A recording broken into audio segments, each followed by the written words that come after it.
Kerja keras saja tidak cukup untuk membuatmu kaya. Ada hukum-hukum semesta yang lebih menentukan arah rezekimu. Tonton video ini dan buka pikiranmu.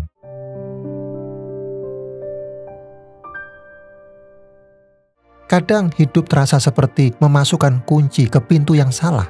Kita memaksa, berharap terbuka, tapi justru terluka karena terus mencoba. Bukan karena pintunya tertutup rapat, hanya saja kuncinya belum sesuai.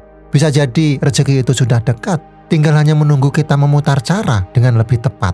Sekarang mari kita buka pemahaman baru lewat video 7 hukum semesta yang diam-diam mengatur rezekimu. Yang pertama, hukum sebab akibat dalam kehidupan atau karma energi. Deepak Chopra, seorang dokter asal India dan tokoh terkemuka dalam bidang pengembangan diri. Dalam karyanya The Seven Spiritual Law of Success, ia menulis, apa yang kita berikan akan kembali kepada kita. Hidup ini bekerja seperti gema. Ketika kamu memancarkan niat baik, ketulusan, atau rasa syukur, semesta menangkapnya, lalu mengembalikannya dalam bentuk yang seringkali tak kita duga. Contohnya sederhana, saat kamu membantu orang lain dengan hati lapang, bisa jadi bukan orang itu yang membalas, tapi semesta yang membukakan jalan lain untukmu. Mungkin lewat seseorang yang tiba-tiba memberi bantuan, mungkin lewat peluang yang tidak kamu rencanakan. Rezeki bukan semata soal angka, ia lebih sering datang lewat energi yang kamu pancarkan setiap hari. Karena seperti yang diyakini Chopra, setiap tindakan, pikiran, dan niat mengandung energi, dan energi itu selalu bergerak, lalu kembali kepada sumbernya. So, mari kita refleksikan bersama, apakah selama ini kamu sudah konsisten mengirimkan energi yang ingin kamu terima kembali? Apakah tindakanmu hari ini selaras dengan keberlimpahan yang kamu harapkan besok? Mulailah dari langkah kecil, sebuah niat baik, sebuah ucapan tulus, atau sebuah doa yang tidak egois. Karena apa yang kamu beri hari ini bisa jadi benih dari rezeki besar yang sedang tumbuh diam-diam. Dan semesta seperti ladang yang setia akan mengembalikannya pada waktunya. Yang kedua, hukum kekosongan atau the law of vacuum. Lao Tzu mengatakan, untuk mendapatkan, kamu harus bersedia melepaskan. Untuk menjadi penuh, kamu harus bersedia menjadi kosong. Pemikiran ini begitu sederhana, namun dalam. Seringkali kita terus menggenggam sesuatu yang sebenarnya sudah tidak sejalan. Entah itu barang yang tidak lagi kita pakai, pekerjaan yang melelahkan jiwa, atau perasaan yang membuat batin kita berat setiap hari. Padahal semesta bekerja seperti wadah. Jika ia sudah dipenuhi hal-hal lama yang tidak lagi selaras, bagaimana bisa sesuatu yang baru dan lebih baik masuk ke dalamnya? Melepaskan bukan tentang kehilangan, tapi tentang memberi ruang bagi rezeki yang lebih sesuai, bagi kedamaian yang selama ini tersembunyi di balik tumpukan yang tidak kita sadari. Saat ini, yang paling mungkin perlu kamu lakukan bukanlah menambah, tapi mengosongkan. Mengosongkan ruang, mengosongkan batin, mengosongkan ekspektasi yang membebani. Coba kamu renungkan, adakah sesuatu dalam hidupmu yang sebenarnya sudah waktunya dilepaskan? Bukan karena kamu kalah, tapi karena kamu sudah cukup kuat untuk memberi tempat bagi sesuatu yang lebih baik. Karena terkadang hanya dari ruang kosonglah hidup bisa kembali bernapas. Yang ketiga, hukum vibrasi atau the law of vibration. Hidup ini seperti gelombang air di danau. Ketika permukaannya tenang, kita bisa melihat pantulan langit dengan jernih. Tapi saat airnya keruh dan bergejolak, cahaya pun sulit memantul.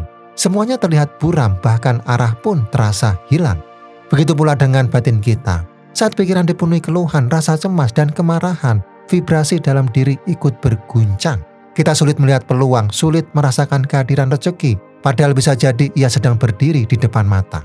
Sebaliknya, saat kamu memilih untuk tetap tenang, meski hidup sedang menekan dari segala arah, kamu sedang menjaga permukaan batinmu tetap jernih. Dan dari kejernihan itu, rezeki lebih mudah memantulkan dan menghampirimu. Coba perhatikan apakah vibrasi yang kamu pancarkan hari ini sudah cukup damai untuk menarik hal-hal baik? Karena kadang bukan dunia yang terlalu keras, hanya batin kita yang belum cukup hening. Yang keempat, hukum afirmasi dan imajinasi. Saya teringat dengan kisah hidup teman saya dulu. Hidupnya terasa seperti berjalan di tempat. Ia bangun pagi, bekerja dari pagi hingga malam, tapi rasanya hidup tidak pernah benar-benar berubah. Hari berganti hari, tapi arah tetap kabur. Yang terdengar dalam kepalanya hanya kalimat seperti, "Saya tidak sanggup. Mungkin memang ini batas saya." Lama-kelamaan kalimat itu menjadi keyakinan, dan keyakinan itu menjadi kenyataan. Sampai suatu hari, ia mulai mencoba hal kecil. ia tidak langsung mengubah hidupnya secara drastis. Ia hanya mulai mengganti kalimat di kepalanya. Dari saya tidak bisa menjadi saya akan belajar. Dari saya selalu gagal menjadi saya sedang bertumbuh. Ajaibnya, meskipun pelan, hidupnya mulai berubah. Pintu-pintu yang awalnya tertutup perlahan terbuka.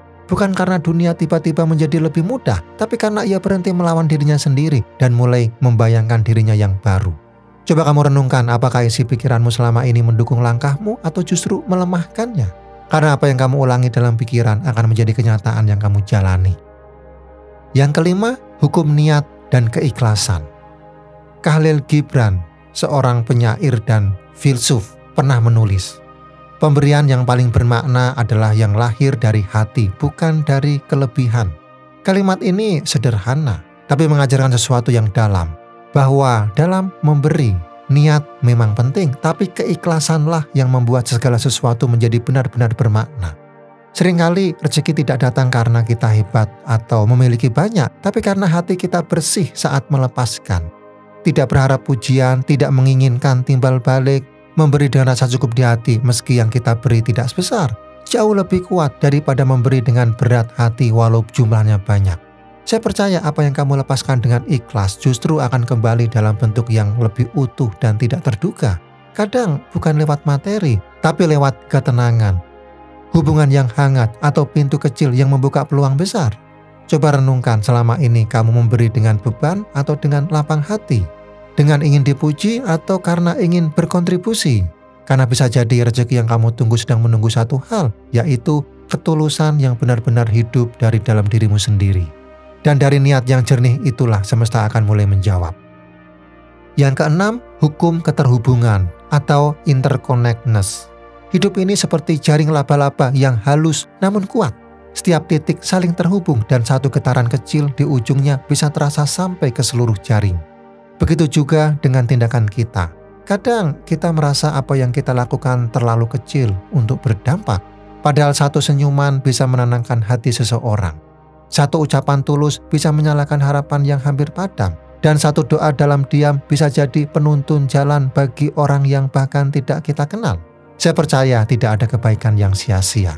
Karena semesta bekerja bukan hanya dalam logika, tapi dalam getaran. Dan setiap kebaikan yang kamu tanam, sekecil apapun itu, sedang bergerak dalam jejaring keajaiban yang jauh lebih luas dari yang bisa kamu lihat. Coba renungkan, adakah satu hal kecil yang bisa kamu lakukan hari ini yang akan menggerakkan rezeki bukan hanya untukmu, tapi untuk orang lain. Yang ketujuh, hukum tindakan nyata atau The Law of Like-Not Action. James Clear, penulis buku Atomic Habit, pernah menulis, setiap tindakan kecil adalah suara yang kamu berikan untuk identitas yang ingin kamu bangun. Kalimat ini mengingatkan bahwa tindakan kecil bukan sekedar rutinitas, tapi penentu arah hidup. Banyak orang menunggu waktu yang tepat, kondisi yang ideal, atau dorongan besar dari luar. Tapi kenyataannya rezeki tidak datang karena kita menunggu. Rezeki datang karena kita mulai melangkah, sekecil apapun langkah itu. Menulis satu paragraf, mengerjakan satu tugas, menyisihkan Rp5.000, itu semua bukan hal remeh. Itu adalah aksi selaras yang perlahan-lahan memperkuat arah yang ingin kita capai. Saya percaya tindakan kecil adalah doa yang bergerak. Dan semesta jauh lebih peka terhadap langkah nyata daripada niat yang hanya disimpan dalam hati. Coba kamu renungkan, apakah langkahmu hari ini mencerminkan dirimu yang ingin kamu bentuk? Apakah tindakanmu sudah menjadi suara untuk masa depan yang ingin kamu bangun? Karena terkadang pintu besar tidak terbuka oleh dorongan besar, tapi oleh ketukan kecil yang dilakukan dengan setia. Dan dari situlah rezeki mulai mencari jalan untuk datang, bukan pada yang sempurna, tapi pada yang terus melangkah dengan sadar. Sekarang mari kita duduk sejenak, bukan untuk menyerah, tapi untuk kembali mendengar suara hati yang telah lama kita abaikan.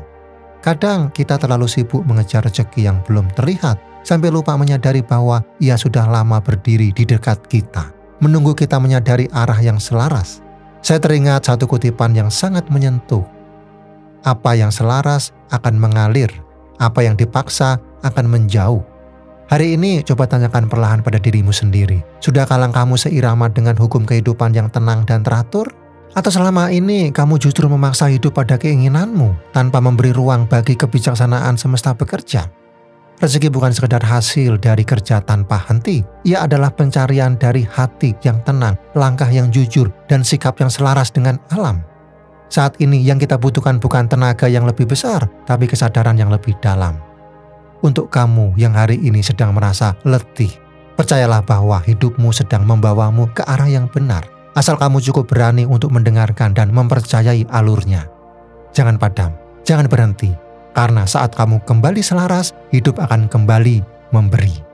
Dan jika video ini bermanfaat, tekan tombol like, tinggalkan refleksimu, dan subscribe channel ini agar kita bisa terus berjalan bersama dalam perjalanan ini. Sampai jumpa di video berikutnya.